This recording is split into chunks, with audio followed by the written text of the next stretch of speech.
केंद्र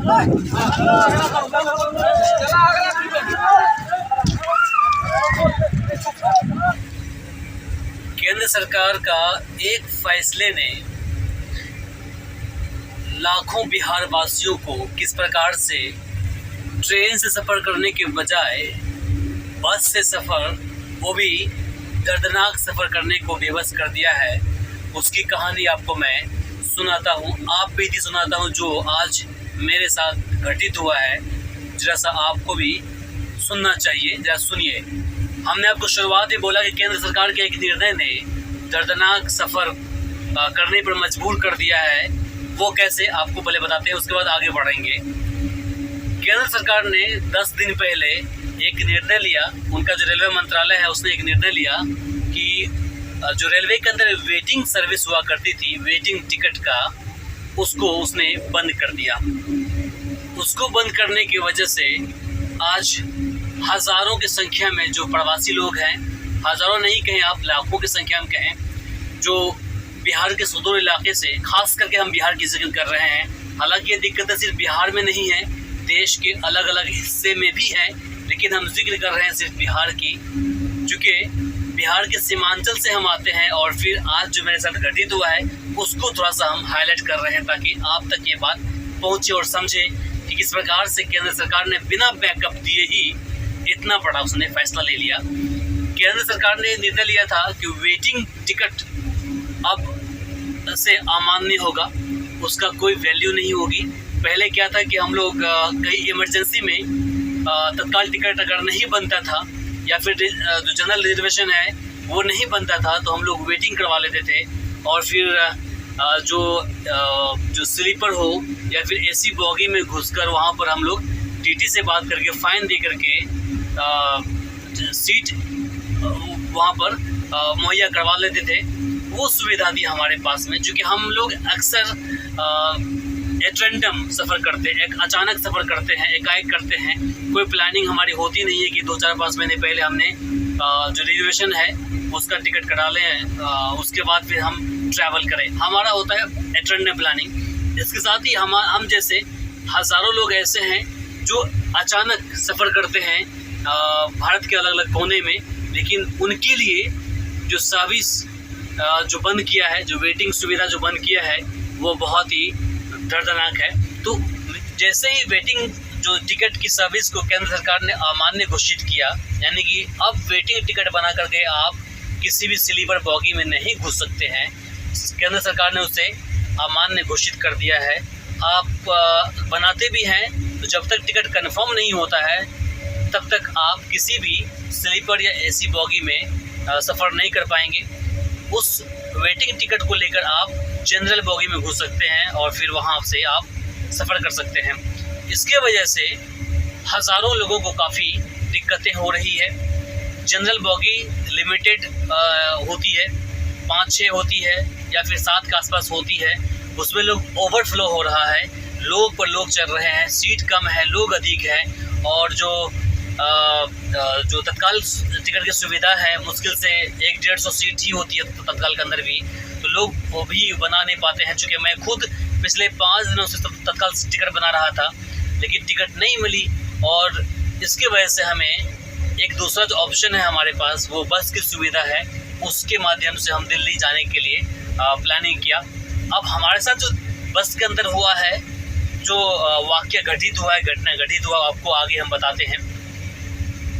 हुआ यूँ कि जैसे ही तत्काल टिकट नहीं बनी तो उसके बाद हमने सोचा कि हमें दिल्ली तो जाना पड़ेगा, कोई हमें प्रोजेक्ट मिला है, काम करना है तो जाना पड़ेगा।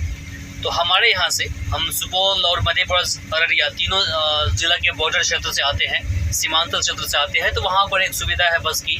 तो वहाँ से एक बस चलती है शिव महिमा, उसका जो वेबसाइट है shivmahima.travels.com, वहाँ से भी टिकट बनती है। और एक शिव गुरु है, तो शिव गुरु फिलहाल बंद है, वो सुविधा थी नहीं उसकी, तो शिव महिमा थी। शिव महिमा वहाँ से दिल्ली के लिए चलती है। जनरली अगर ऑनलाइन टिकट कटाएंगे तो 1600-1700 के आसपास का टिकट आएगा, लेकिन वहाँ से 1000 रुपये के आसपास वो जो बाकी किरानी लोग हैं वो लोग लेते हैं। हम वहाँ बैठे, फिर वहाँ से निकले। जैसे ही गाड़ी के अंदर बैठे पता चला कि उसके अंदर सुविधा के नाम पर ज़ीरो है। बोलते हैं कि फुल एसी है, चेयर की सुविधा बहुत बढ़िया है, ट्रैवल के दौरान किसी प्रकार की कोई दिक्कतें नहीं होगी, चार्जिंग सुविधाएं बहुत बढ़िया है, ऐसा बोला गया था। लेकिन जैसे उसके अंदर गए तो पता चला कि एसी ज़ीरो था, काम नहीं कर रहा था एसी। सीट ऐसा लग रहा था कि आप पैर अगर सही से बैठ जाए तो पैर सामने वाला सीट से टकरा जाएगा, और फिर कोई सीट नीचे आ रही, कोई सीट आगे जा रही है, कोई सीट नीचे जा ही नहीं रही है। तो मेरे साथ भी ऐसा ही वाक़या हुआ। जिस सीट पर मैं बैठा था वो सीट पीछे जा नहीं रही थी, आगे वाले की सीट मेरे पैर पर आ रहा था। शिकायत किया मैंने उसके जो स्टाफ से, तो उसने बोला कि भैया आप मैनेज कर लो, आप कॉम्प्रोमाइज़ कर लो या फिर बात कर लो उससे, हम लोग बात नहीं करते हैं किसी पैसेंजर से। तो भाई हम उससे बात करते कैसे करेंगे, करने का मतलब होता है उससे लड़ाई झगड़ा करना, तो वहाँ भी नहीं हुआ। किसी तरह से दुख तकलीफ़ झेल करके हम लोग आगे बढ़ रहे थे कि अचानक जो लखनऊ और आगरा एक्सप्रेसवे है, लखनऊ के 165-70 किलोमीटर के बाद और आगरा से 187 किलोमीटर पहले, चूँकि वहाँ बोर्ड लगी थी एक्सप्रेसवे पर, वहाँ पर एक भगदड़ सी मच गई गाड़ी के अंदर। गाड़ी के अंदर जो पैसेंजर थे सबको जानकारी मिली कि जल्दी उतरो, गाड़ी में आग लग गई है, धुआं निकल रही है। अब सिचुएशन ऐसा बन गया था कि हमें जबरन वहाँ से निकलना पड़ा, और इस हालत में वहाँ से निकलना पड़ा कि एक दूसरे को लोग चढ़ने लगे, और मेरे हाथ में भी 2-3 जगह खरोंच आया। ऐसा माहौल बन गया था कि लग रहा था कि इनकी गाड़ी में आग लगी और फिर ये लोग अब जलने वाले हैं। इसलिए सभी लोग जो है वहाँ से भागना शुरू कर दिए। तो हम भी किसी तरह से बाहर निकले तो पता चला कि गाड़ी में आग नहीं लगी थी, शॉर्ट कहीं हो गया था, इसकी वजह से धुआं निकल रही थी। तो किसी तरह से सभी लोग बाहर निकले, लेकिन सब ठीक ठाक रहा, कोई दिक्कतें नहीं हुई, कोई आग वाग नहीं लगी, सभी लोग सुरक्षित बाहर निकले। अब निकलने के बाद क्या है कि जो स्टाफ लोग थे सभी ने गाड़ी को देखा कहाँ क्या दिक्कत है, उसने तार वार छुड़ाया और फिर गाड़ी ठीक हो गई। ठीक तो नहीं हुई गाड़ी, मतलब कंट्रोल में आ गई, लेकिन गाड़ी हो गई ख़राब। उसके बाद फिर वो क्या करते, तो मैकेनिक के लिए उसने हाथ पाँव चलाया, नंबर पे कांटेक्ट किया। 2 घंटे के बाद मैकेनिक से संपर्क किया, फिर 2-3 घंटे बाद मैकेनिक वहाँ आए।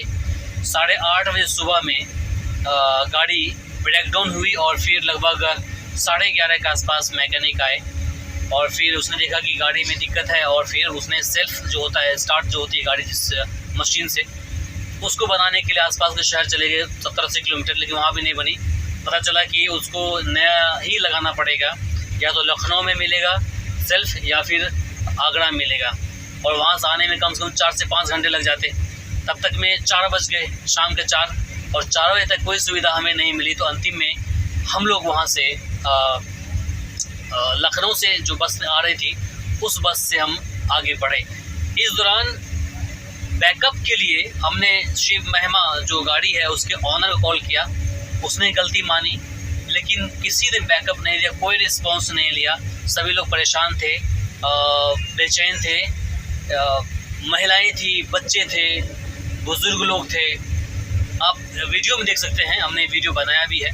तो सभी लोग परेशान थे, खाने की सुविधा नहीं थी, पीने की सुविधा नहीं थी, शौचालय कर जाने की सुविधा नहीं थी, फ़ोन अलग बंद हो रहा था, तो काफ़ी दिक्कतें हो रही थी। लेकिन जो सर्विस प्रोवाइडर थे, जो शिव महिमा वाले थे, उनके तरफ कोई रिस्पांस नहीं मिला, और सभी लोग व्याकुल में थे। लेकिन हमें फॉर्चुनेटली आप कह सकते हैं गाड़ी मिली, और फिर हम स्लीपर में आए। यहाँ पर बहुत अच्छी सुविधा है, और 700 रुपये लिया है एक आदमी का, लेकिन सुविधा बहुत बढ़िया है। हमारा ये वीडियो बनाने का मकसद था कि जिस प्रकार से केंद्र सरकार ने एकाएक बिना बैकअप का जो निर्णय लिया है वो गलत है। उनको निर्णय लेने से पहले कम से कम बैकअप के लिए 1-2 गाड़ियाँ एक्स्ट्रा देनी चाहिए थी, या फिर बॉगी कम से कम एक्स्ट्रा जोड़ देते ताकि लोगों को दिक्कत ना होती, तत्काल की सुविधा बेहतर कर देते। लेकिन ऐसा कुछ नहीं किया। जिस प्रकार से GST लागू किया एकाएक, नोटबंदी लागू किया था एकाएक, उसी प्रकार से इसने तत्काल जो वेटिंग की सुविधा थी उसको बंद कर दिया एकाएक, बिना कोई सर्विस दिए ही। तो इसकी वजह से हमें ये जो लंबी सफ़र है, लगभग 1250-1300 किलोमीटर की सफ़र जो है उसको बस के माध्यम से तय करना पड़ रहा था, जिसके अंदर ना AC चल रही थी, बस बिल्कुल गरम गरम से अंदर से निकल रही थी, बारिश अलग हो रही थी, पानी अंदर आ रहा था, तो काफ़ी दिक्कतें हो रही थी। और इसके लिए कहीं ना कहीं शिव महिमा जो ग्रुप का जो ऑनर है वो तो था ही। हाँ, एक चीज़ और, जहाँ पर 2 लोगों की बैठने की सुविधा थी उसके अंदर वे कम से कम 4 लोगों को भर रहे थे स्लीपर के अंदर। जिस सीट पर बैठने की सुविधा 2 लोगों को होनी चाहिए तो वहाँ पर 3-3 बैठा रहे थे, और बीच में एक बेंच दिया हुआ था अंदर में, जहाँ पर वो होना ही नहीं चाहिए था। जो गाड़ी की जो लेंथ भी है, लंबाई है, काफ़ी अधिक है, जिसमें DTO वाले को भी ध्यान देना चाहिए था, परिवहन विभाग वाले को ध्यान देना चाहिए था। लेकिन गाड़ी चलती है रिश्वत दे करके, बीच में एक आध दफ़ा रोका भी तो कहीं ना कहीं उसको फाइन दिया गया और फिर चलती है गाड़ी। तो ये सारी नेगेटिव वहाँ मैंने देखा, असुविधाएँ देखी। इसके साथ ही जो केंद्र सरकार ने एकाएक जो निर्णय लिया वो सुविधा कहीं ना कहीं, या फिर वो निर्णय आप कहें बहुत ही गलत है, उसको विचार करना चाहिए था। बाकी इसे लेकर आप क्या सोचते हैं कमेंट बॉक्स में लिखकर ज़रूर बताएं। इस वीडियो को अधिक से अधिक शेयर करें ताकि बाकी लोगों तक जानकारी पहुंच पाए। फिलहाल के लिए मुझे इमरान को दीजिए यहीं पर इजाज़त। नमस्कार, शब बखैर। जाने से पहले आप चैनल को सब्सक्राइब कर लें और पेज को फॉलो करना बिल्कुल ना भूलें।